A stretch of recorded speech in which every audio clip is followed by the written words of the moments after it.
buenas tardes a todos y a todas. Vamos a comenzar con la sesión de después de comer, que siempre es un poco más complicado mantener la atención. Es un poco la mesa de los teloneros de las charlas que estamos también expectando por ser las charlas invitadas, pero yo creo que son unos teloneros de excepción y vamos a tratar una serie de temas muy interesantes, y conmigo está Xavier Fulladosa, que introducirá al primer ponente. Bien, tenemos una mesa heterogénea. Haremos las ponencias y después 5 minutos, si da tiempo, de discusión después de cada una.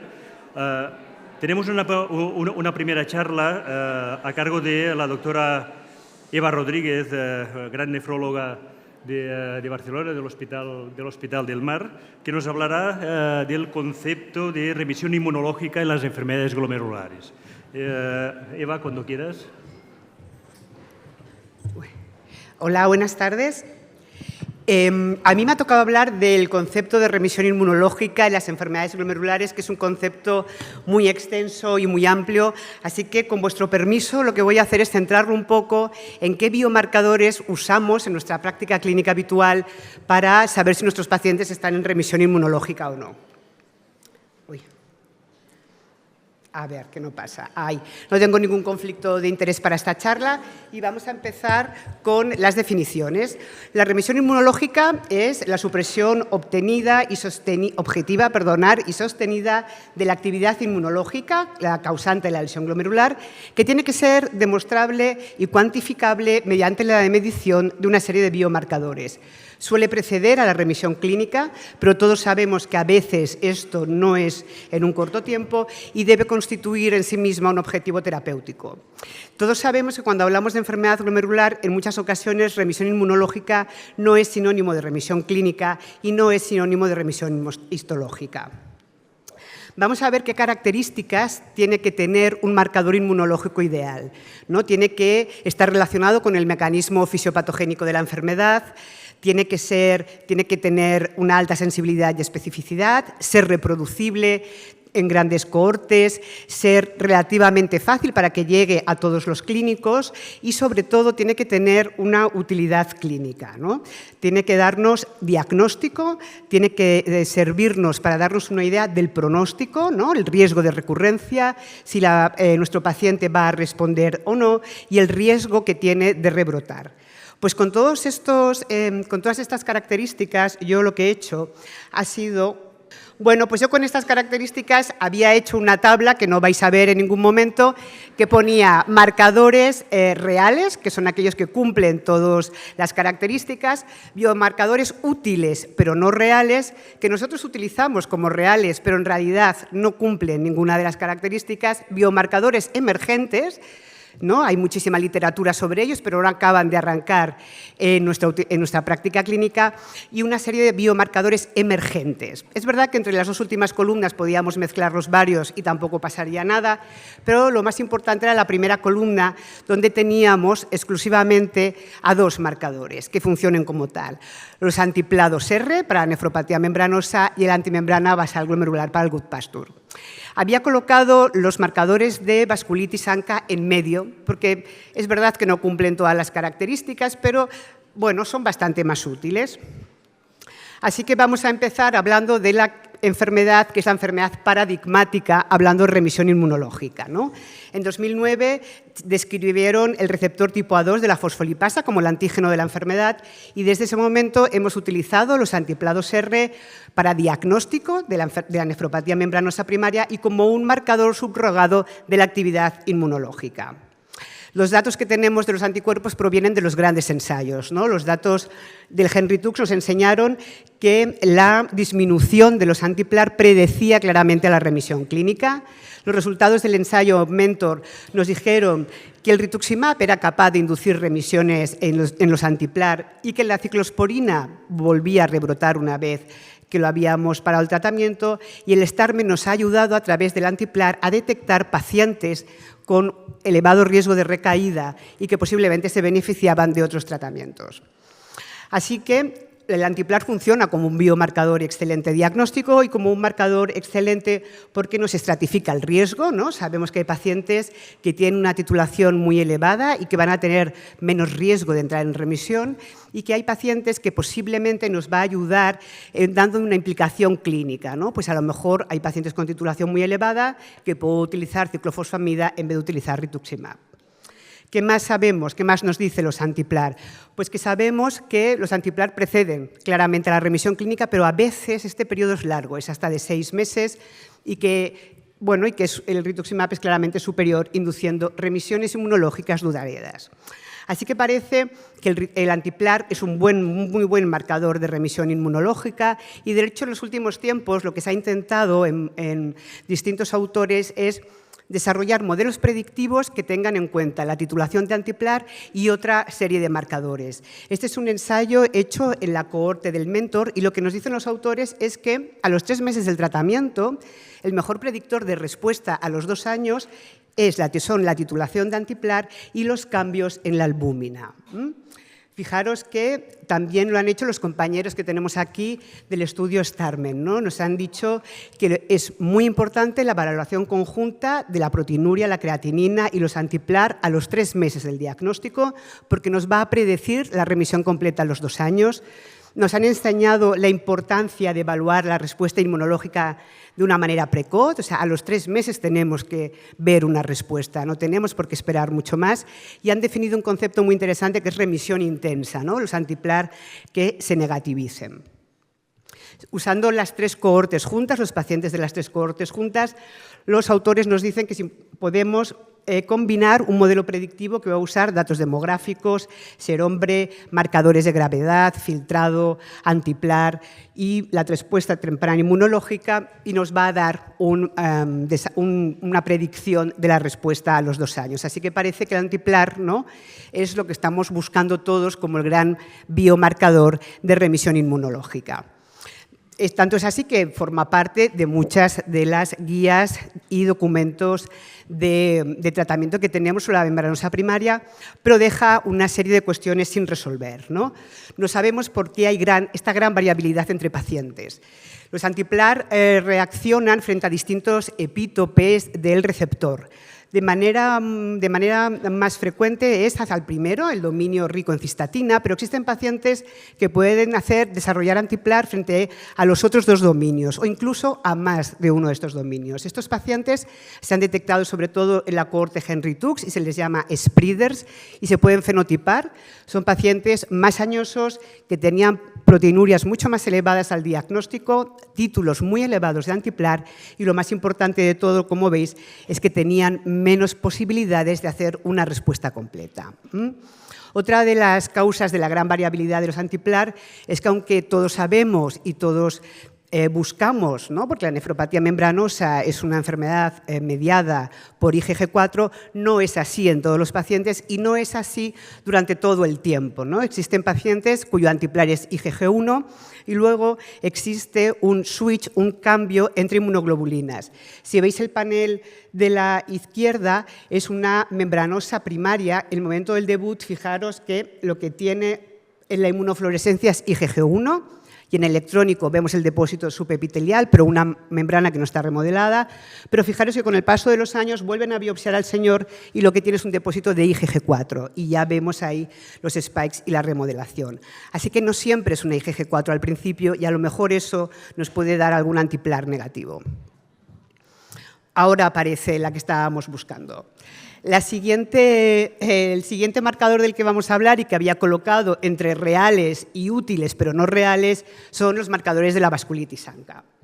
Todos nosotros sabemos el valor diagnóstico que tiene la determinación de ANCAs en un contexto clínico adecuado, ¿no? Todos sabemos que tiene que estar en un paciente que tenga una clínica muy característica. Sabemos que tiene un papel muy importante en la fisiopatología de la enfermedad, pero la persistencia, la reaparición o el aumento de los títulos, bueno, se asocian de una manera dispersa según el estudio que veamos y según especialmente sobre la técnica en que se desarrollen.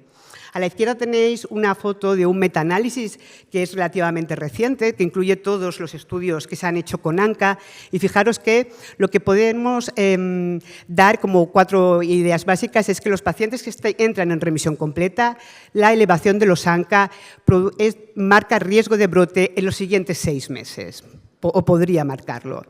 Todos sabemos que la remisión renal suele ser paralela a la disminución o la negativización de los títulos de ANCA, que el riesgo de brote renal es mínimo si los ANCA son persistentemente negativos y que la seronegatividad de los ANCA tras la terapia de inducción se asocia a periodos largos libres de enfermedad. Pero a pesar de eso, ninguna guía todavía recomienda su determinación aislada ni como sustituto de la definición de remisión clínica.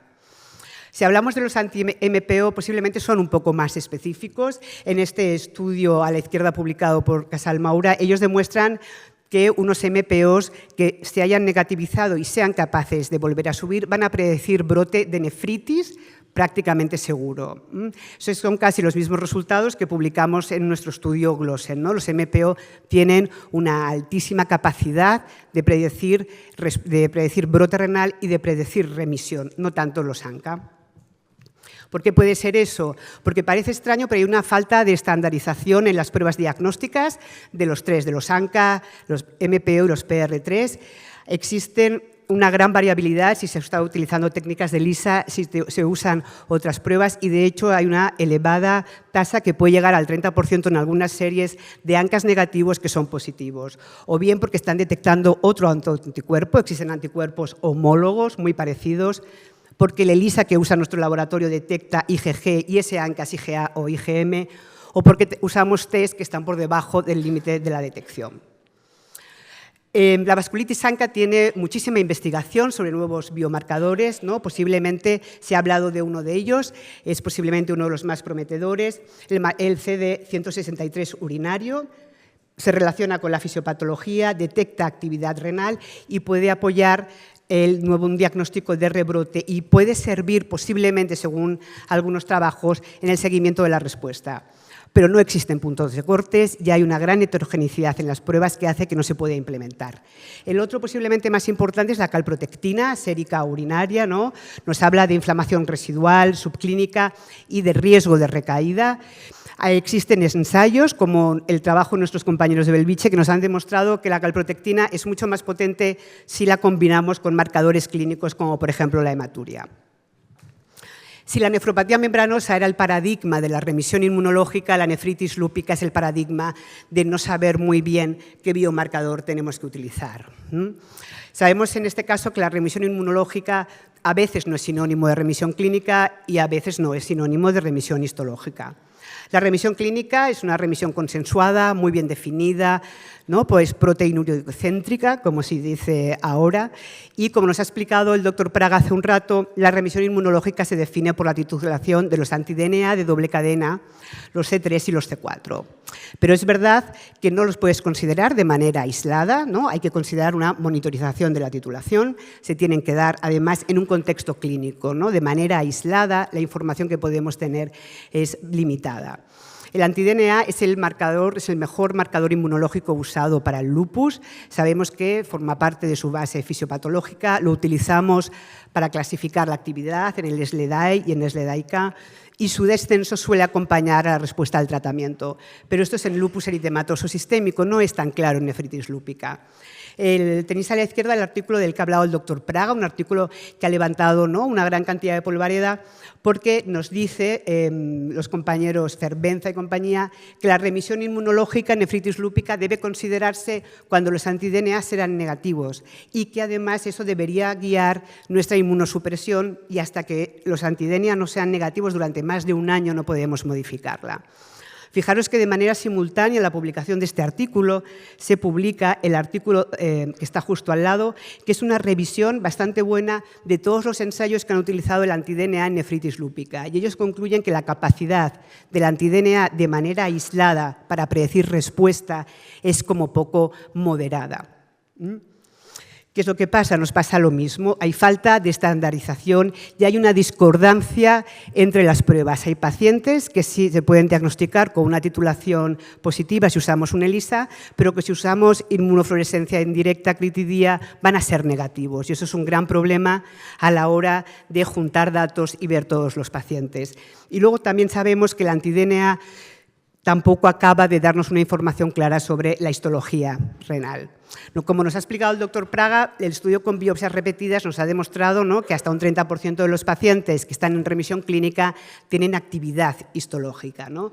Que los pacientes en remisión histológica, hay pacientes que pueden seguir clínicamente activos, pero fijaros, esto es uno de los últimos estudios que ha publicado Ana Malvar, en que ella nos enseña cómo la remisión histológica puede tardar hasta prácticamente 5 años después de la remisión clínica completa. O sea, tenemos que esperar mucho para ver una remisión histológica. Pero fijaros que el daño crónico aparece enseguida, aparece en los primeros meses, ¿no? Es una cosa que llama mucho la atención. La nefritis lúpica tiene otros biomarcadores, C3 y C4, ya ha hablado el doctor Praga de ellos, pero recordemos que pueden ser normales en pacientes que tienen actividad histológica clara. Los anti-C1Q que se han intentado y se han estudiado en varios estudios como actividad de nefritis lúpica no tienen ensayos estandarizados todavía y la evidencia la verdad es que es muy heterogénea. El lupus tiene un montón de biomarcadores emergentes, os pongo solo para que veáis el listado, muchísimos, todos ellos bajo investigación y me imagino que los próximos tiempos sabremos algo. Vamos a pasar rápidamente a ver qué biomarcador tenemos, ¿no?, como nos pedía antes Elena Marco, sobre IgA. Podemos mirar la IgA galactodeficiente sérica, ¿no?, la alteración de la glicosilación, que nos debe servir para diagnosticar y para estratificar posiblemente el riesgo. El problema es que las técnicas no están estandarizadas, además son muy limitadas y hay un solapamiento de pacientes tremendo. Lo mismo nos pasa para la detección de autoanticuerpos. La evidencia es muy heterogénea en este campo y para la detección de complejos inmunes relacionados, la verdad es que la dificultad técnica es de tal magnitud, ¿no?, que da la sensación de que esto no llegará jamás a la práctica clínica, por lo menos como está ahora.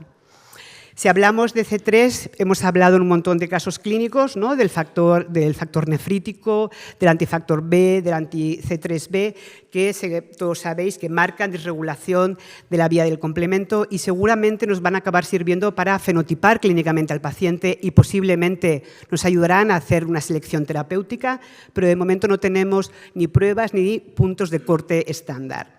Sobre las proteínas del complemento, la correlación clínica e histológica en todos los estudios es muy variable. Y vamos a acabar hablando, mirad, lo siento, estaba el de podocitopatías, pero ha desaparecido también, así que voy a pasar directamente a las conclusiones, que os puedo decir, tenemos muy pocos biomarcadores de remisión inmunológica en enfermedad glomerular, disponemos básicamente del antiplar y el antimembrana basal. Posiblemente la nefropatía membranosa tiene que ser el paradigma de lo que necesitamos y necesitamos biomarcadores para el resto de glomerulares que funcionen así.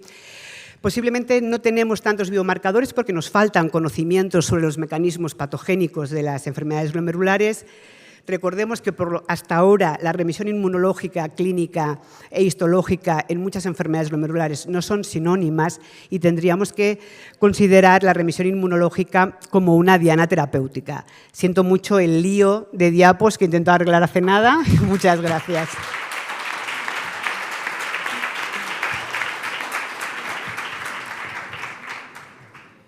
Gracias, Eva, para ajustarte el tiempo. ¿Preguntas?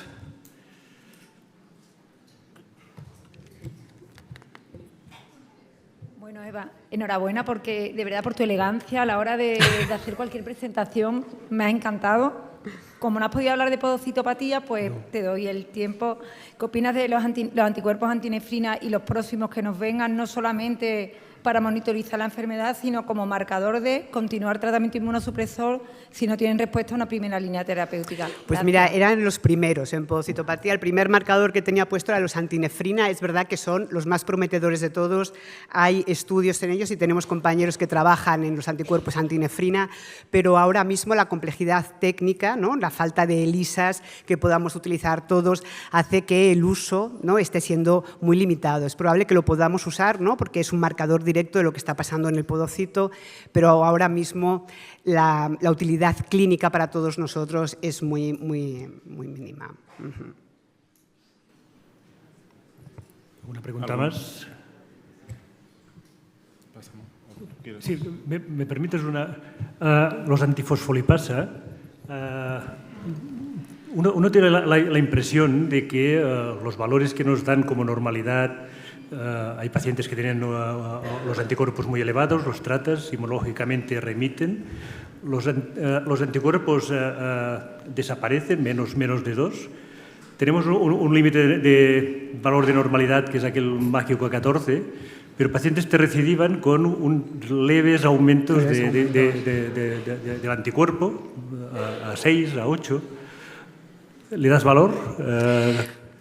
Yo creo que todos tenemos pacientes de este tipo, ¿no? Que de repente el antiplar sube 1 o 2 unidades y el paciente empieza a hacer proteinuria. Hay poco descrito al respecto, pero hay un estudio muy bonito de pacientes a los que se rebiopsia y lo que ven es que esos pacientes mantenían ya los mismos depósitos subepiteliales, la misma inmunofluorescencia que tenían en el momento del diagnóstico y que solamente parecía que había un poco más de depósito, como si en realidad hubiéramos alcanzado una remisión clínica e inmunológica, pero no una remisión histológica. Pero esto solo lo he visto descrito en un estudio muy pequeño. No sé muy bien que seguramente esos pacientes los tenemos todos y tenemos que averiguar qué significa. Muchas gracias, Eva, por la charla. Ha sido muy bonita a pesar de los problemas técnicos. Yo tenía un comentario a esto y una pregunta. Nosotros tuvimos hace poco un paciente que era una membranosa PLA2R positivo, que a pesar de que los PLA2R se habían negativizado hacía mucho tiempo, la proteinuria seguía estando ahí, no entendíamos por qué, le volvimos a biopsiar y aparecieron lesiones de focal y segmentaria que previamente no tenían. Pero los antiplas seguían estando ahí y no sabíamos si eran que seguían estando ahí o que los anteriores seguían estando ahí. Y preguntamos a SETI y SETI nos dijo que los antipla tardan muchísimo tiempo en desaparecer del tejido. Por tanto, una biopsia que se repita 2 o 3 años, que era el tiempo que la nuestra había hecho desde la primera biopsia, no podemos estar seguros que esos antipla sean que se siguen depositando en el podocito. La diapositiva que os he puesto, que se veía una IgG1 inicial y una IgG4 final, ¿no? Viendo cómo se remodelaba la membrana, había como 5 años de diferencia y no habían desaparecido. De hecho, habían progresado y estaban remodelando. Y el comentario, el viernes pasado estuve en una tesis muy interesante que la he visto aquí de Paula Antón, en el que contó buena parte de los biomarcadores en las vasculitis. Y es verdad que presentó resultados muy importantes. El CE163 tiene estudios muy sólidos que lo avalan como buen marcador de vasculitis, pero no solo en vasculitis. En la IgA hay estudios que también nos dicen que nos pueden diferenciar, ayudar actividad de cronicidad. Y en el lupus, Mejía tiene varios estudios que dicen que el CE163 es un buen marcador subrogado histológico. ¿Cuál es el problema? El problema es que muchos de estos marcadores los utilizamos con ELISA, que en las instrucciones ponen que no están validados para el estudio humano o para los ELISA convencionales que utilizamos. Si no hay una empresa detrás que realmente empuje a que empecemos a utilizar de forma sistemática los biomarcadores que vemos que son útiles, realmente nos pasamos la vida validando biomarcadores, pero eso luego no se traduce en que realmente podamos disponer de ellos en la práctica clínica. No sé si hay otra solución diferente. No llegan. ¿No? Todos los que hay son para investigación, los ELISAs que hay ahora mismo son de investigación, cada uno con cortes distintos, y en todos pone que no tiene aplicación en humanos, ¿no? Pero pasa para CD163, para calprotectina, para MPC1, y tienes toda la razón, si nadie pone un poco de interés, no llegaremos a poder usarlos. Muchas gracias. Bueno, pues muchas gracias, Eva, un placer. Y pasamos a la siguiente charla. La siguiente charla a cargo del doctor Manuel Macía, del Hospital Universitario Nuestra Señora de Candelaria de Tenerife, que nos hablará de la recidiva glomerular en el trasplante renal. Cuando quieras. Bien, buenas tardes. Agradecer al comité organizador y a todos que estén aquí esta tarde y espero no tener problemas con las diapositivas, porque esto parecía cuando se caía el carro de diapositivas y se te descuadraban todas. Creí que habíamos superado esa etapa, pero ya. Bien, en primer lugar quiero sumarme al recuerdo de Francisco Rivera. Trabajamos desde hace años con él y, como decía Manolo, es una persona de una calidad humana, y todos los que lo conocen, tuve oportunidad de hablar en la comida con Luz Lozano, que estudió con él y trabajó con él, y también lo comentábamos. Así que un recuerdo cariñoso hacia él y a su familia. Bien, voy a hablar de un tema que se ha tocado muchas veces en esta reunión, ya sea por casos clínicos, ya sea por temas de fármacos en su momento. Y bueno, voy a ser un poco diferente, no voy a seguir un poco lo que dicen los libros de forma esquemática, sino mi opinión y un poco detalles, ¿no? Gran parte de esta charla es basada en lo que hemos conversado con Emilio Rodrigo, porque publicó en Nefron el año pasado una revisión muy interesante y yo creo que bueno, es bien mencionarlo. A ver. Bien, hasta ahora yo siempre hago una valoración de las cosas según lo que piensa la gente que tiene un poco un criterio más global de esta profesión. Y este señor Atul Gawande lo que viene a decirnos es que la complejidad, y en estas sesiones se comprueba, obliga a un alto grado de responsabilidad, ¿no? Pero es que al mismo tiempo, y lo tocaré al final de la charla, el tema de coordinarnos, porque aquí Glossen es el ejemplo de coordinación, pero esto no es en la rutina de los hospitales y mucho menos de otros ámbitos de la ciencia. Y así es un viernes 13 como hoy. Pues un viernes 13 como hoy, el señor Richard Glassow tuvo bien anoche poner un tuit que hablaba del EIGA. Ayer en la charla de esta mañana excelente del EIGA, pues venía a decir que tenemos 8 fármacos y que tenemos que empezar a aprender cómo usarlos y cómo pautarlos, porque es una carga alta de responsabilidad. Y después, hoy mismo, a las 2 de la tarde nuestra, en la Columbia University están hablando de este tema. O sea que, fíjense, estamos al día. Vale. ¿Qué pasa en la consulta normal? Yo paso consulta de glomerulares 2 días y de trasplante otra. Y según falle alguien, pues también de otras cosas. Pero bueno. Entonces, esto pongo 3 pacientes aquí que verán. Un primer paciente que es una paciente joven, 37 años, que en el 2005 debutó con un síndrome nefrótico, se biopsió, membrana proliferativa tipo 1, se le puso en aquel momento esteroides y ciclofosfamida y hizo una remisión parcial. Pero varios años más tarde, síndrome nefrítico, y la biopsiamos y una C3, donde hay una deleción de los factores H relacionados tipo 3 y tipo 1. La tratamos con lo que había en aquel momento, que era imicofenolato y ciclofosfamida, y no fue bien y acabó en diálisis. En 2019 se trasplanta, va muy bien. Los niveles de C3 eran bajos siempre. Cuando se trasplanta suben a un valor normal para el rango de aquel momento, y si se fijan ahí, la albuminuria de 30, el filtrado 57 y tratamiento inmunosupresor estándar. Pero tiene a bien, 2 años más tarde, de pérdida de filtrado, proteinuria severa y tiene una residuidad de C3. ¿Vale? Ese sería un modelo que podemos hablar más tarde. El segundo paciente de la misma consulta es un paciente que me llega, y como había hablado con Virginia ayer o antes de ayer, pues un paciente que dije, qué bien, hipertenso diabético que se trasplanta, este es de los fáciles. Pues resulta que me leo el informe y tenía una membrana proliferativa con inmunocomplejo y ella requiere más atención. Además era un Maastricht, por lo tanto lo dan de alta con un filtrado y una creatinina de 2,4 y vamos a ver qué pasa y qué tenemos que hacer. Y el tercero es un chico que lo conocí porque es boxeador y bueno, en ese ámbito pues me lo conocí, y este resulta que es un trasplantado que debutó con una C3 en el 2020, pero ya con una C3 donde ya había mucha esclerosis y mucho Fiat, lo cual, bueno, pues podemos entender que esa C3 puede estar pillada si realmente era el depósito en esas lesiones era claramente una C3 o no, pero sin duda se trasplantó y ha ido muy bien y hasta ahora lleva 3 años trasplantado y está perfecto, ¿vale? Pues vamos a ver qué pasa con esto. En uno tendremos que poner un tratamiento y en estos 2 hay que establecer una estrategia que puede variar.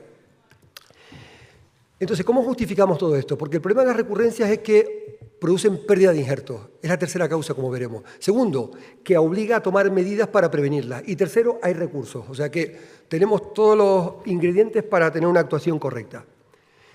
Pero no nos olvidemos que hay un aspecto clínico humano y en los que llevamos trasplante todavía es mayor. Entonces esta encuesta que se hizo por el Atlas de glomerulonefritis que coordinó Fran y Manolo Praga, Fran Díaz, y que participan muchos, hicieron una encuesta de más de 300 pacientes, 96 nefrólogos, 52 centros, para ver el impacto en calidad de vida de 5 áreas de pacientes trasplantados con glomerulonefritis, y es relevante. Los pacientes tienen unas condiciones de sufrimiento, de limitaciones, y prefieren las pastillas a las inyecciones. Eso quédense con esto porque resulta que hay que tenerlo en cuenta. Y después hay otro tema que es el infradiagnóstico. Nos hemos dado cuenta, gracias a los trabajos que ha presentado el grupo, bueno, Miki Blasco y Borja Quiroga, de que un 25% de pacientes sin diagnóstico por debajo de 45 años tiene una conectivopatía o una enfermedad del colágeno, mayoritariamente Alport, y eso obliga a revisar biopsias y obliga a ir a las unidades de diálisis y ver a quién vamos a trasplantar y qué tienen, ¿no? Esto es un esfuerzo, pero luego vale la pena. Este sería el guión que vamos a seguir. Vamos a ver algunos datos epidemiológicos, hablar de algunas de las enfermedades y, por último, crear un poco de inquietud. Vamos, nos movemos en un paradigma. El modelo clásico de estas entidades es que tú esperabas a que el paciente tuviera proteinuria, tuviera creatinina elevada, descartabas un rechazo y entonces, pues decías, puede ser recidivante, le hacías una biopsia y ibas con retraso. Y esto era casi una medicina reactiva y llevaba una alta pérdida de injertos o por lo menos con pocas posibilidades. ¿Qué ocurre ahora? Pues el modelo actual es que sabemos o podemos predecir quiénes tienen más riesgo de recidivar. Además, se puede identificar pretrasplante, lo que ha dicho Eva hace un momento, hay marcadores que se pueden usar. Tercero, esos marcadores pueden servir en algunas entidades, como las que ha nombrado ella. Por supuesto, hay un tratamiento dirigido a la patogenia en muchas de ellas, que veremos. Esa es la responsabilidad que hablaba Glasso. Y lo que se trata es prevenir el daño estructural. Muchas veces dice, lo tratamos. Digo, hombre, si lo tratas pronto y bien, no va a quedar lesiones estructurales que condicionen el pronóstico. Por lo tanto, el modelo ha cambiado. Ya no es tanto qué nuevos inmunosupresores hay para tolerar el injerto, sino buscar aquello que está dañando el injerto más allá del inmunosupresor, ¿no? ¿Y cuáles son los datos epidemiológicos? Bueno, los datos epidemiológicos se basan en registros amplios. El registro nuestro, de la ONT, el registro, por ejemplo, de la ERA o el de los australianos, que es muy bueno. Y el rango de recidivas va entre el 8 y 10% de los españoles al 15-20% de los australianos. Depende mucho de cuántas biopsias hagas, depende mucho de cuántos pacientes glomerulares tengas en los registros, que eso influye. Pero veremos algunos datos. Fíjense que es la tercera causa, como he dicho, esto que compara la gráfica de la izquierda, compara la pérdida de injerto por rechazo frente a las de la recidiva y después pérdida de injerto crónico. Hay que decir que hay una pérdida importante de injerto que es por muerte con injerto funcionante. Y eso lo ha estudiado muy bien, lo han presentado en alguna revisión amplia Domingo Hernández, que ha preguntado varias veces en el ámbito de trasplante, porque ahí hay infecciones, enfermedad cardiovascular, tumores, o sea que hay una pérdida de injertos por muerte del receptor. Y después fíjense que comparado con rechazo agudo, las curvas se superponen en algunos registros, o sea que cuando quieres saber cuánto se pierden casi es lo mismo por recidiva que por injerto o por rechazo, porque ya hay muchas herramientas y muchas actuaciones frente al rechazo, salvo para lo humoral crónico activo, que como sabemos es un reto, ¿no? Y aquí tienen una variabilidad de causas de pérdida de injerto. Fíjense cuánto oscilan, ¿no? Pues eso es lo que tenemos, ¿no? Una oscilación amplia de causas de pérdida de injerto por recidiva, pero está entre la segunda y tercera causa. Y esto ya lo destaca Seagal, que el título del trabajo es Mejorando la función del injerto a largo plazo por rutas poco transitadas, como es el manejo de la recidiva. No tanto del riesgo inmunológico del trasplante, sino infecciones, por supuesto, y la recidiva del injerto. ¿Y cuál es la que trasplantamos con más frecuencia? Pues la IgA. La IgA tanto en el registro australiano como en el registro de Córdoba de hace unos años, que está por aquí Katia Toledo, que lo registró, y otros registros amplios que un porcentaje alto de la mayor parte de las glomerulares que se trasplantan son IgA. Y además, ¿qué pasa? Que la IgA se mueren menos, por lo tanto entran más en lista de espera. Eso lo comentan los autores, pero no se ha analizado. ¿Y qué hay de nuevo en cada una de ellas? Voy a ir rápido porque voy a contar lo que yo creo importante de cada una de ellas.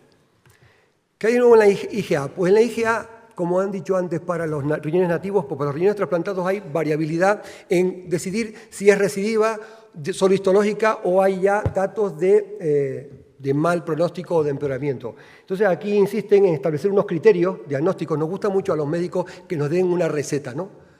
Mira esto, no, al final aquí hay que jugar con datos y un poco arriesgar en algunas ocasiones y otra cosa es ser prudente. Pero fíjense que hay dos ámbitos. Una recidiva subclínica, que es la que ves los depósitos histológicos, pero no ves ni proteinuria ni alteraciones funcional, y por otro lado ves la recidiva claramente clínica patológica. Por supuesto, hay datos de riesgo, los pacientes jóvenes siempre van mal, que hayan ido rápido en su enfermedad primaria, que hayan tenido muchas semilunas, o bien que el donante tenga algún estímulo que lo genere. Pero a medida que pasa el tiempo en el trasplante, el riesgo de recidiva es alto. Pero hay riesgos de progresión, esto es más importante y aquí sí hay trabajo. Y a la pregunta que hizo Domingo antes sobre si la relación del intersticio, pues verá aquí un trabajo que publicó la gente de Santander con Centra, que sería interesante. Fíjense que ese receptor joven, el donante mayor, proteinuria en el momento de la recidiva, función renal alterada en la recidiva, o bien ausencia de tratamiento esteroideo, eso empeora el pronóstico. Y después, si tú combinas el criterio de Oxford con Banff y miras el tema túbulo intersticial, como hicieron aquí en Centra, con más de 119 pacientes trasplantados y un porcentaje casi de 20 de presencia de lesiones túbulo intersticiales inflamatorias, eso se tuvo predicción positiva a riesgo de empeoramiento mejor que la proteinuria y otros marcadores, ¿no? Esto es lo que dice este grupo. Y como las cosas se mueven también con sistemas de cálculo de riesgo, el Grupo Centra también ha puesto en marcha una herramienta que existe para predecir el riesgo de empeoramiento de una IgA y lo ha aplicado al trasplante y parece que funciona. Ahí tienen la dirección, yo no la he probado, pero bueno, son herramientas que te ayudan. No puedes enseñar al paciente, mire, le quedan 3 años para llegar a diálisis. No, esto no hay que hacerlo, pienso yo. Bueno. Y los biomarcadores, pues como decía Eva, los biomarcadores aquí juegan un papel importante. Esto es el esquema de los 4 hits. Y fíjense cómo en el primero, pues la presencia de inmunoglobulina galactosa deficiente post-trasplante y los anticuerpos pre-trasplante. Esos son marcadores útiles, unos pre y otros post. Y después los esteroides son muy útiles y los ha usado porque previenen el daño. Y por último, aquí, en este último apartado, que es en el último hit, la presencia de expresión de April está relacionado tanto sensibilidad y especificidad con el riesgo de recidiva y mala evolución. Y en el tratamiento, pues ahí está una imagen que saqué también de Twitter con inteligencia artificial, pero fíjense que ahora mismo las moléculas que están usando riñones nativos se están usando en trasplante y estos son un poco los datos que hay. Fíjense aquí la budesonida con los estudios de Barrack, el Aticept y Cimepralino que se han comentado ahora, que son los anti-April y los April, el Rituximab, como no, siempre está.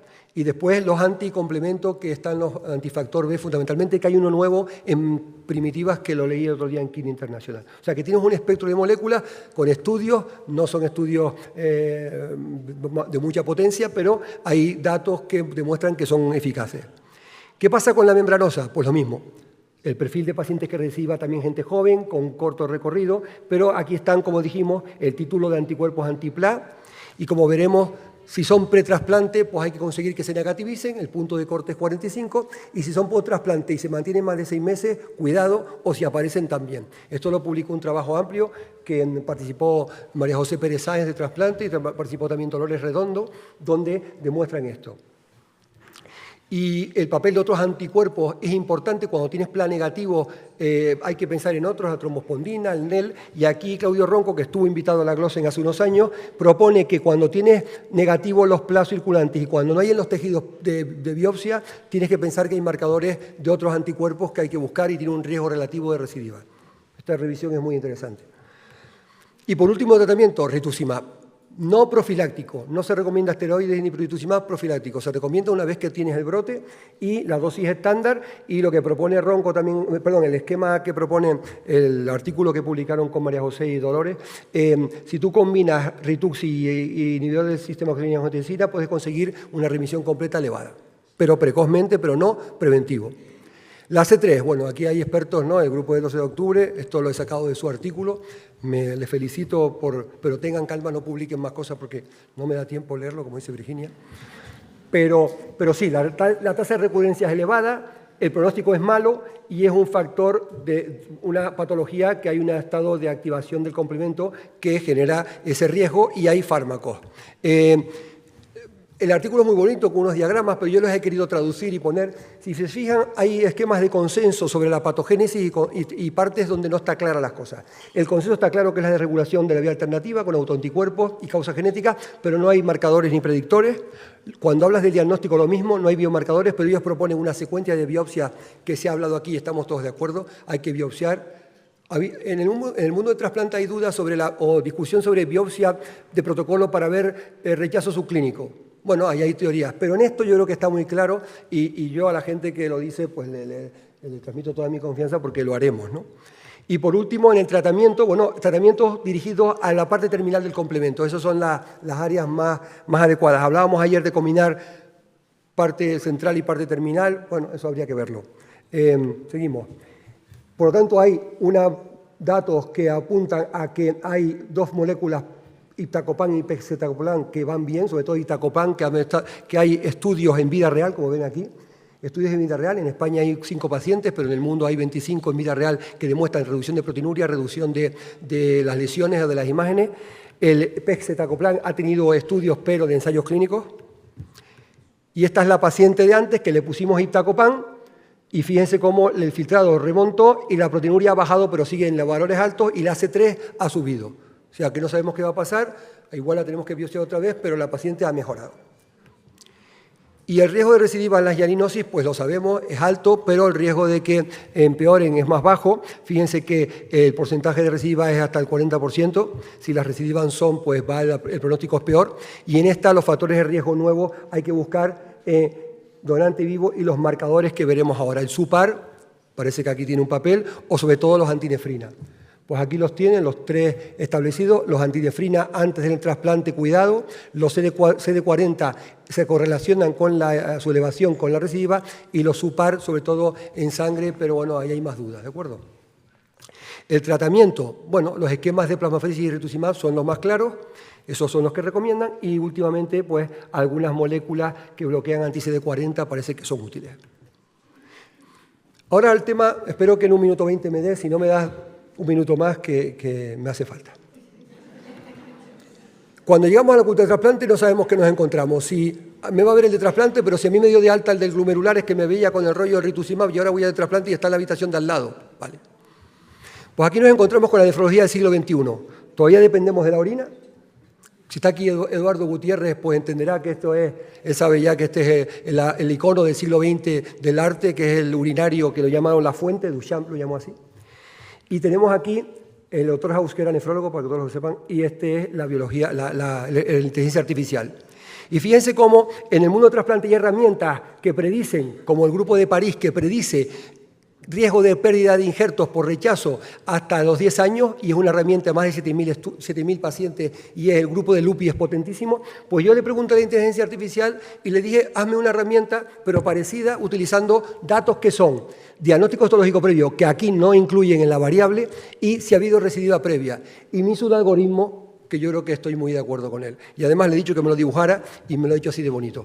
O sea, que si tú le dices a la inteligencia artificial que tú tienes un injerto disfuncionante y que tiene esas variables y esos datos histológicos, puedes encontrarte que pidiendo esta serie de valores para descartar rechazo, infección, toxicidad y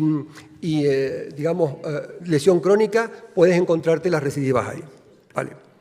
Por lo tanto, hay que seguir un patrón de seguimiento de este paciente muy clínico. Estar pendiente. Sobre todo, aquí les diría yo, como decía Glasgow, esto lo Glasgow lo dice en la glomerulonefritis, hay que ser un observador atento, un avanzado patólogo y tener conocimientos de inmunología. Yo ya no diría que de aficiones, yo a esto ya lo que he oído esta mañana es de profesionales. Y desde luego, hacer biopsias cuando haga falta, si hay que tener dudas, hacer biopsias, y preguntar a los que saben, que es lo último que pone aquí, que hay grupos que saben mucho y se les puede preguntar. Aquí puse una división en qué debe saber el nefrólogo de trasplante sobre las glomerulares y qué debe saber el de glomerulares sobre trasplante. Pues estar muy atentos. El de trasplante debe recordar que el patrón puede ser variado, que hay biomarcadores que hay que tener en cuenta, que puede haber tratamientos inmunosupresores previos y hay que tener cuidado con la historia inmunosupresora, sobre todo en niños, porque las complicaciones tumorales son graves. Y después tiene que haber un estudio precoz. Y para los de glomerulares, saber que las lesiones histológicas del trasplante pueden ser variadas, puede haber una glomerulopatía del trasplante y, sin duda, puede haber otras causas de glomerulonefritis, como pueden ser las infecciones o otras patologías. Los mensajes. Pues los mensajes yo los marqué en negro, deténganse en ellos. La estrategia de manejo debe ser proactiva. Biopsiar de forma protocolaria, tener el diagnóstico previo, monitorización, cada caso individualizado, se llenan las consultas, pero es así, y por último tratamiento específico. Y después esto mejorará los resultados. Este es mi último día como coordinador o del grupo coordinadores, que llevamos muchos años y estamos haciendo una renovación, y me voy a permitir esta licencia de 1 minuto, ¿vale? Yo quiero dar las gracias a la industria, porque esta diapositiva, ahora hay 9 empresas ahí que son amigos ya, porque es que los ves en muchos foros, pero es que había años, y sabe muy bien de esto el pobre Rivera y los que Manolo y Gema, esta diapositiva estaba vacía antes. O veías uno, a Novartis, cuando había alguien de trasplante, pero es que era un páramo esta diapositiva. Y después están los sospechosos habituales. Aquí están los sospechosos, es de las pocas fotos que hay de los de la Glossen. La hicimos ahí un día con Vázquez Martul, y ahí están los demás, están todos iguales.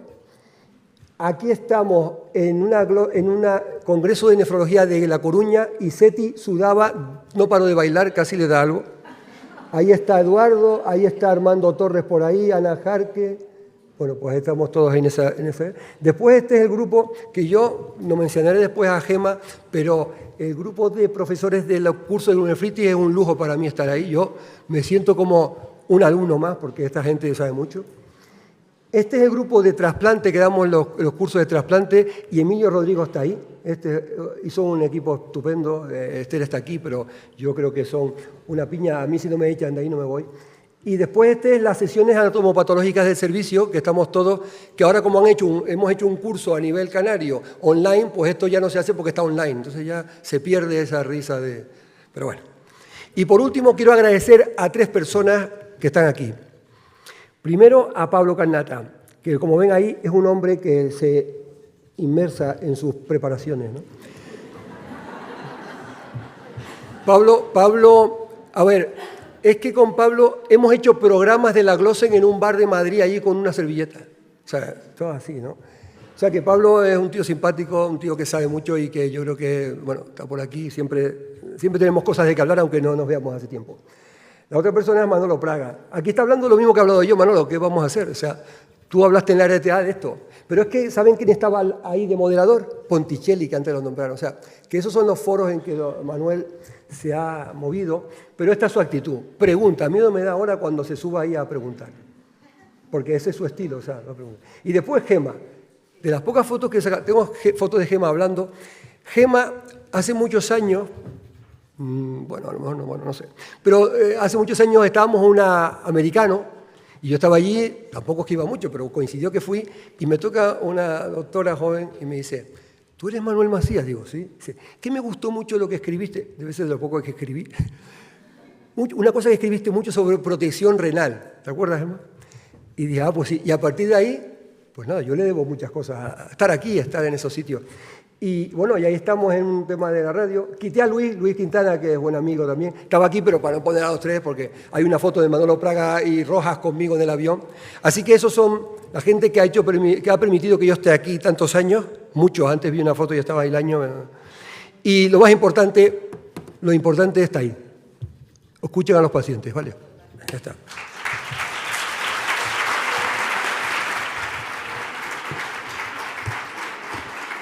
Gracias. Gracias, Manuel. Te has comido el tiempo de las preguntas, pero vamos, ¿damos tiempo para una pregunta? Muy bien. No sé si... Nada, simplemente... Sí, una pregunta. Mira, está Enrique. Pues allí detrás, venga. Manolo, ¿biopsias de protocolo, sí o no, en el mundo de la recidiva de la patología glomerular en el trasplante? Yo creo, a ver, lo decía antes, fíjate, yo te voy a... Si hay que decir sí o no, sí. ¿Y por qué?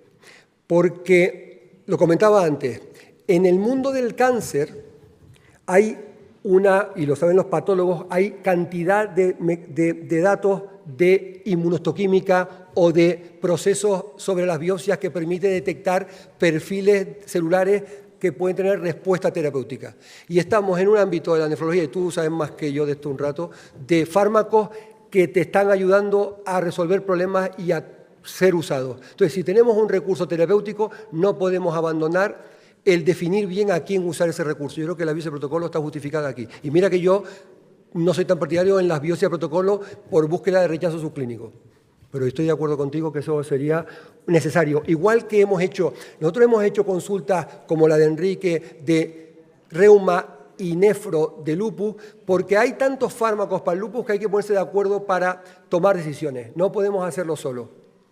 Así que, bueno, me has obligado a definirme, pero bueno, de acuerdo contigo. ¿Otra pregunta? Bueno, yo enhorabuena, pero una bronca. Claro. Porque no te has atrevido a decir lo que comentamos ayer, que dijiste que estabas totalmente de acuerdo en hacer. A ver si me acuerdo de lo que le dije en una conversación que son 10 ítems. No, 10 ítems ¿de qué? Estuvimos hablando de la consulta conjunta. Sí, no, es verdad. Me olvidé decirlo.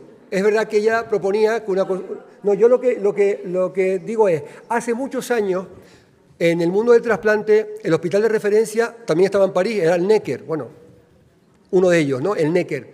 Y el Necker ya proponía en los años 80 reunirse una vez cada 6 meses con todos los datos de los recién trasplantados en los últimos 6 meses para valorar decisiones de biopsia o decisiones de cambios de tratamiento. O sea, yo creo que si no hay que hacer consultas conjuntas, que eso administrativamente o logísticamente puede ser complicado, tiene que haber comunicación, como lo que decían, pues el Clinic es un ejemplo, ¿no? Y yo creo que hay otros hospitales ejemplos de ello, pero estoy de acuerdo que por lo menos hay que hacer ese esfuerzo.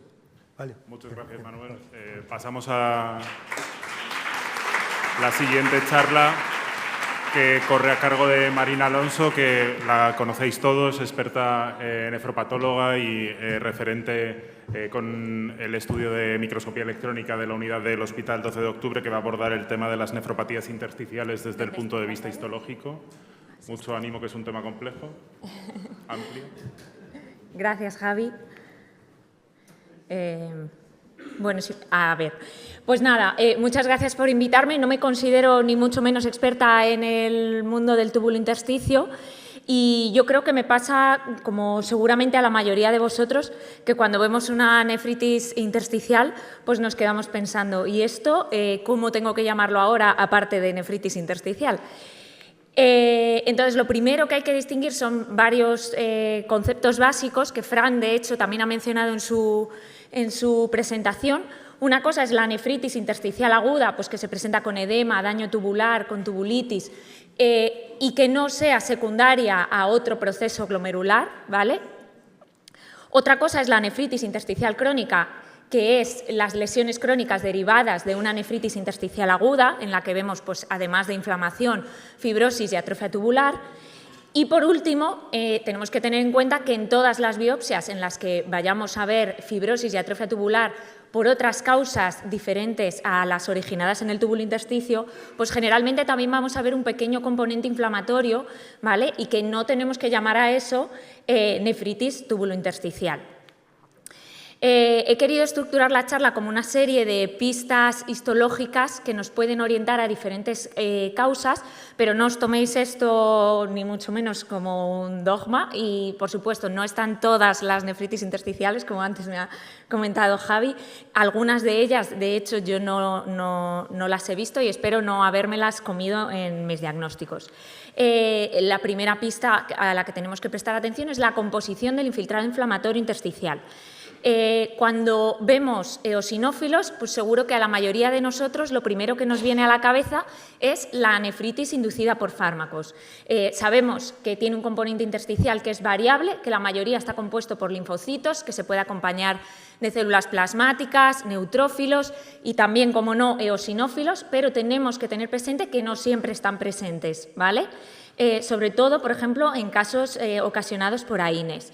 ¿Qué es lo que vamos a ver? Pues lo que hemos mencionado antes, edema intersticial, tubulitis, daño tubular agudo, ¿vale? Y la biopsia es inespecífica para el fármaco causante.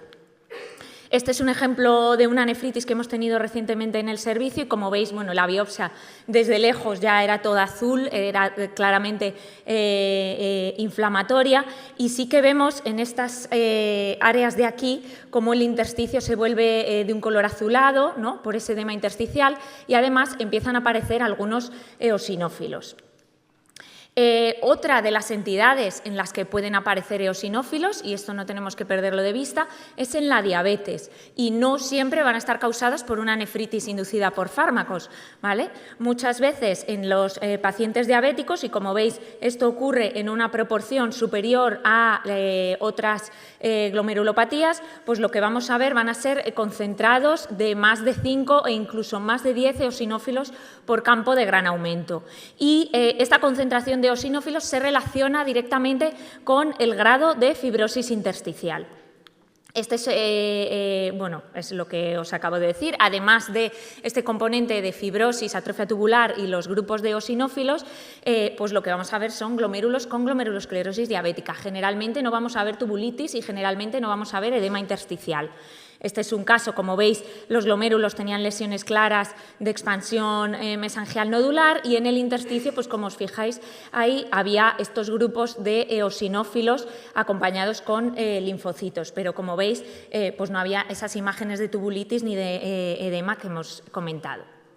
Por supuesto, también en las vasculitis, en la granulomatosis con poliangeitis y eosinofilia y en la granulomatosis con poliangeitis, en las dos nos podemos encontrar eosinófilos, no son específicos de la poliangeitis con granulomatosis y eosinofilia, en otros tipos de vasculitis también nos los podemos encontrar.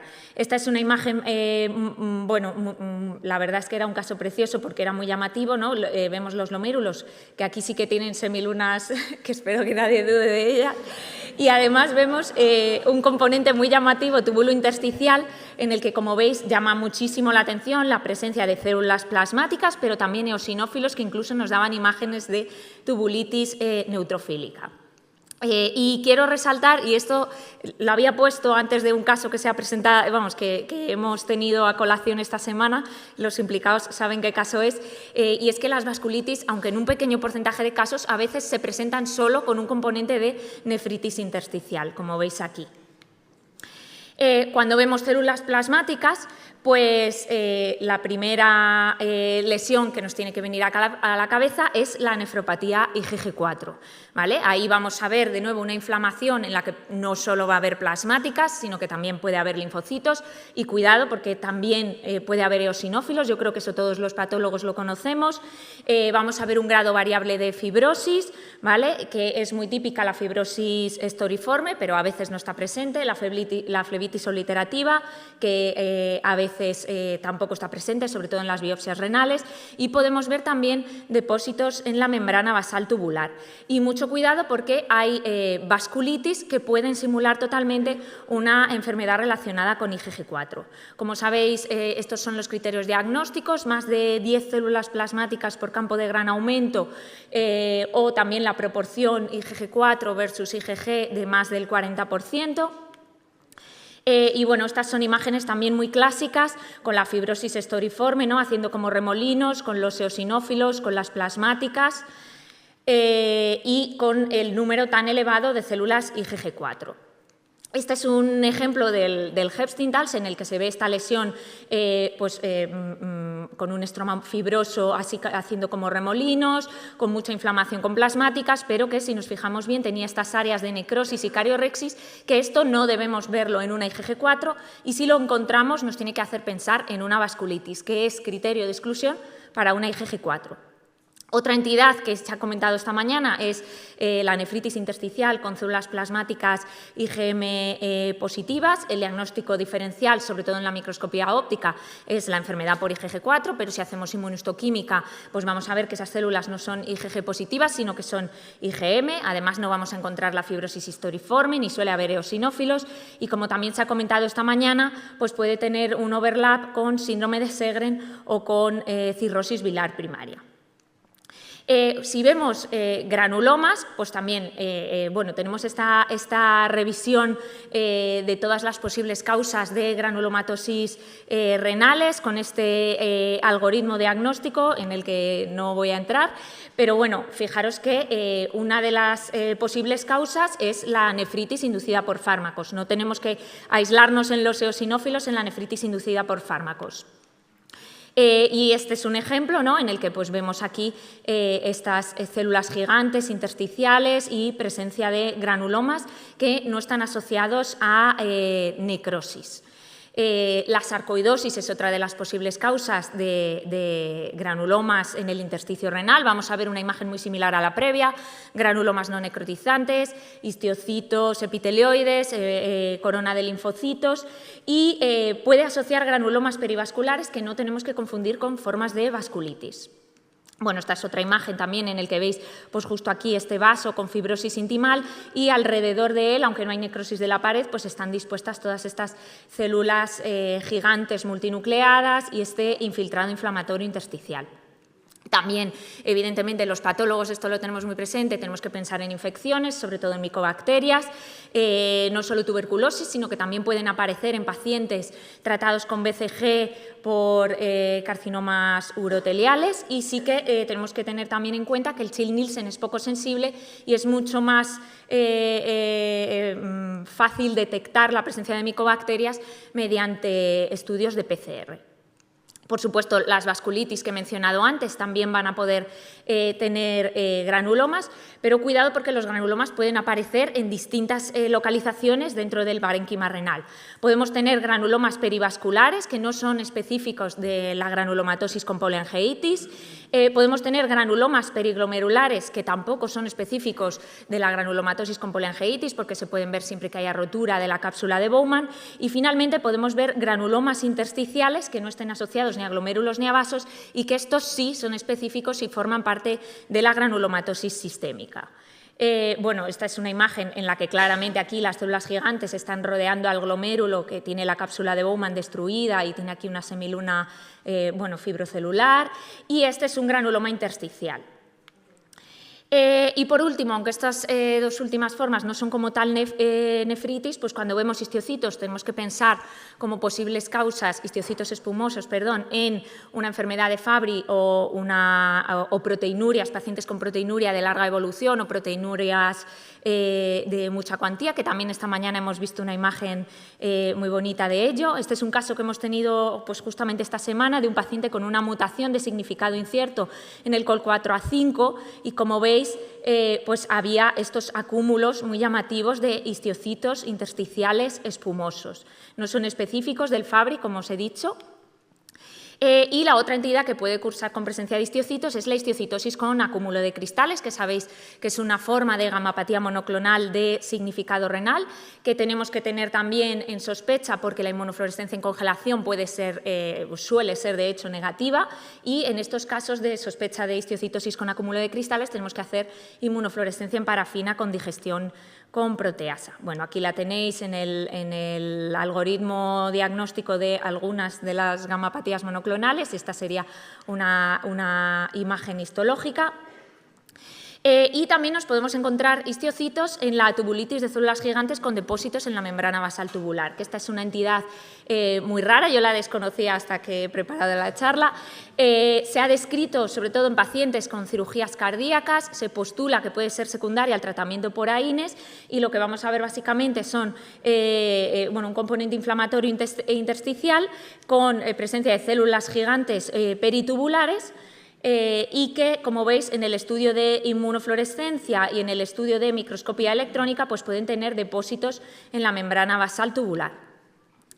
Y por último, pues cuando vemos neutrófilos, aunque no es exclusivo, sobre todo si los vemos acumulándose en las luces tubulares, tenemos que pensar en una infección ascendente. Pero como hemos visto, las otras causas de nefritis también van a poder tener neutrófilos, incluyendo las nefritis inducidas por fármacos o las nefritis que veamos en contexto de otras glomerulopatías.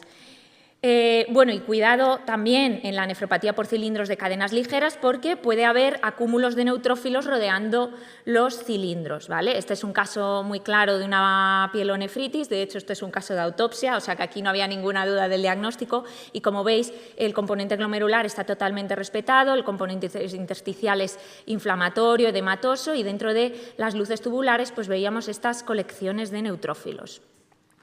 Y en cuanto a los linfocitos, pues sabemos que los podemos ver en todas las entidades que hemos mencionado previamente, pero de las entidades en las que tendríamos que pensar serían las enfermedades de base inmune, pues como el Sjögren, la nefritis intersticial con uveitis o el lupus. Y bueno, pues esto es un ejemplo de un TINU en la que pues eso, de lejos también se ve el componente inflamatorio intersticial, veíamos bastantes linfocitos y células plasmáticas con alguna imagen de tubulitis, y si veis pues con inmunohistoquímica era predominante el componente de linfocitos T. una enfermedad de Sjögren, que es un caso menos florido que el que hemos visto anteriormente, me refiero de nefritis, pero que también tiene estos agregados inflamatorios compuestos por linfocitos y con imágenes de tubulitis, ¿vale? Otra entidad que, bueno, sería más rara en nuestro medio, pero que podríamos llegar a ver algún caso por inmigración, es la nefropatía mesoamericana o la nefritis intersticial crónica en comunidades agricultoras, en la que vamos a ver fibrosis y atrofia tubular variable, y con un componente inflamatorio también variable. Entonces, hay casos, pues como veis en estas imágenes, que tienen menos fibrosis intersticial, hay casos que tienen más fibrosis, pero que son paucicelulares, y hay casos que tienen un componente inflamatorio muy llamativo. La segunda y última pista que me gustaría aportar es la presencia de depósitos en la membrana basal tubular en el estudio de inmunofluorescencia o en el estudio de microscopía electrónica. Bueno, esta es una revisión de una de las entidades que vamos a ver a continuación, que es la enfermedad anti-brush border, ribete en cepillo, ¿vale? Y en esta tabla pues revisaban algunas de las entidades que cursan con depósitos en la membrana basal tubular. Como veis, encabeza la tabla la nefritis lúpica y es por frecuencia pues la primera que nos tiene que venir a la cabeza si vemos depósitos en la membrana basal tubular. Van a ser depósitos granulares, también podemos encontrárnoslos en los capilares peritubulares, van a estar hasta en el 50% de pacientes con nefritis lúpica y si generalmente los vemos acompañando al componente inflamatorio glomerular no nos van a suponer ningún problema. Suelen ser depósitos no estructurados, aunque a veces podemos ver también las morfologías en huella dactilar. Bueno, pues esta es una imagen, como veis, pues aquí tenemos el depósito en las membranas basales tubulares, se parecen a los que hemos visto antes de las células gigantes, ¿no? Y este es otro ejemplo, podría parecer un C4D, pero no lo es un C1Q en un paciente con una nefritis lúpica y, como veis, pues también se encuentran en los capilares peritubulares, como veis aquí. También hay que pensar, dependiendo obviamente de los componentes que veamos depositarse, en una enfermedad de depósito de inmunoglobulina monoclonal, que generalmente pues vamos a ver unas membranas basales muy engrosadas, un glomérulo que puede tener una morfología nodular y en la inmunofluorescencia pues lo que vamos a ver va a ser un depósito lineal en las membranas basales glomerulares y en las membranas basales tubulares, con restricción para cadenas ligeras o pesadas dependiendo del depósito que tengamos. Y estos depósitos en microscopía electrónica son muy típicos porque son finamente granulares, como pulverulentos, ¿no? Bueno, esta es una imagen de un caso en la que veis pues, que sí que llamaba la atención ese componente de fibrosis, el engrosamiento de las membranas basales tubulares, este leve componente inflamatorio intersticial, que era bastante inespecífico, pero que en inmunofluorescencia pues, tenía una clara restricción para cadenas kappa frente a lambda y en el microscopio electrónico pues, nos demostraba la presencia, estas son las células tubulares, la membrana basal, la presencia de estos depósitos finamente granulares pulverulentos. Y la enfermedad que comentaba antes, la nefropatía anti-LRP2 o enfermedad anti-ribete en cepillo, que está causada por anticuerpos frente a la proteína relacionada con el receptor LDL2 o megalina. Y en esta enfermedad pues, lo que vamos a ver va a ser un daño tubular agudo con pérdida del ribete en cepillo, pero bueno, eso no es específico porque lo vemos en todos los daños tubulares, figuras de mitosis, que tampoco es nada específico, inflamación intersticial variable, que puede tener predominio de IgG4, a veces se puede acompañar de nefropatía membranosa, y en la inmunofluorescencia, lo que sí que es característico y es diagnóstico de esta enfermedad, vamos a ver depósitos en la membrana basal tubular, pero también en el ribete en cepillo de los túbulos proximales. Veis aquí la imagen es muy típica, con ese depósito en el ribete en cepillo y ese depósito en la membrana basal tubular. Fijaros que también puede tener depósitos en la cápsula de Bowman y algún depósito finamente granular en las paredes capilares, incluso en pacientes que no tengan como tal nefropatía membranosa. Pero la imagen, como veis en la óptica, pues es realmente inespecífica, ¿vale? Nos tenemos que ayudar de la inmunofluorescencia para llegar a este diagnóstico. Y para terminar, las imágenes en las nefritis, pues como habéis visto, pueden ser totalmente inespecíficas. Algunas pistas histológicas nos pueden orientar hacia un diagnóstico etiológico, pero como siempre tenemos que correlacionar la historia clínica con los hallazgos histológicos para poder llegar a un diagnóstico. Y espero que, bueno, después de esta charla, pues en vez de quedarnos todos pensando nefritis intersticial y qué más puedo decir, pues empecemos a buscar todos pistas histológicas que nos puedan llevar a un diagnóstico y, sobre todo, que no confundamos estos diferentes conceptos de nefritis tubulointersticial crónica, inflamación en contexto de fibrosis o componente de inflamación intersticial en el contexto de otras enfermedades glomerulares. Gracias.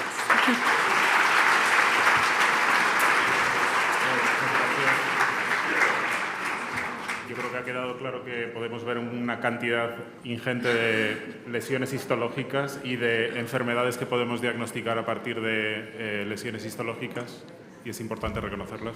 Fran. Preciosa tu charla, Marina, como siempre.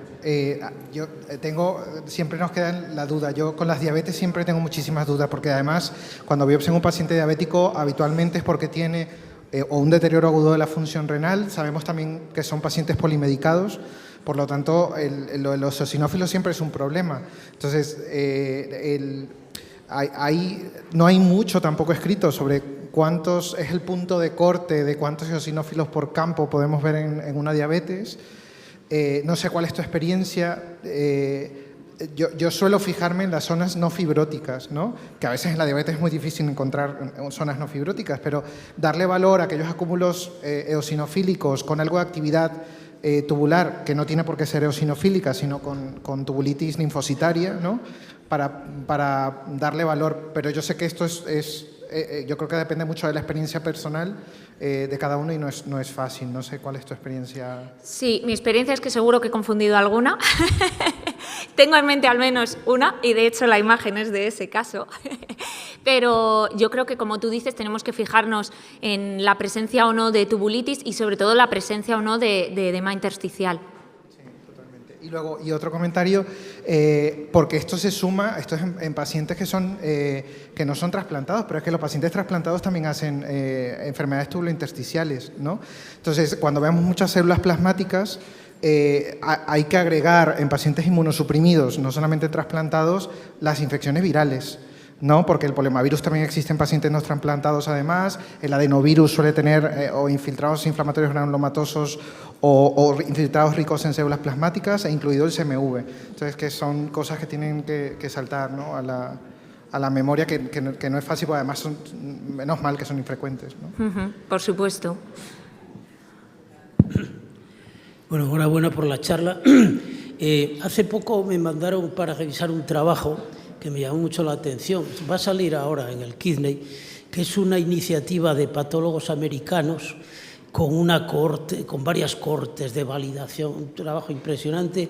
Y la base de esto es que el diagnóstico de nefritis tubulointersticial aguda, ¿no?, se basa en la pericia del patólogo, pero no hay unos criterios de cuantificación, un poco lo que decía ahora Fran, ¿no?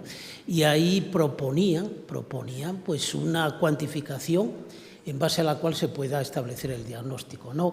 Área de superficie con infiltraciones, la tubulitis le daba mucha importancia, composición de las células, en un intento de objetivar el diagnóstico, ¿no?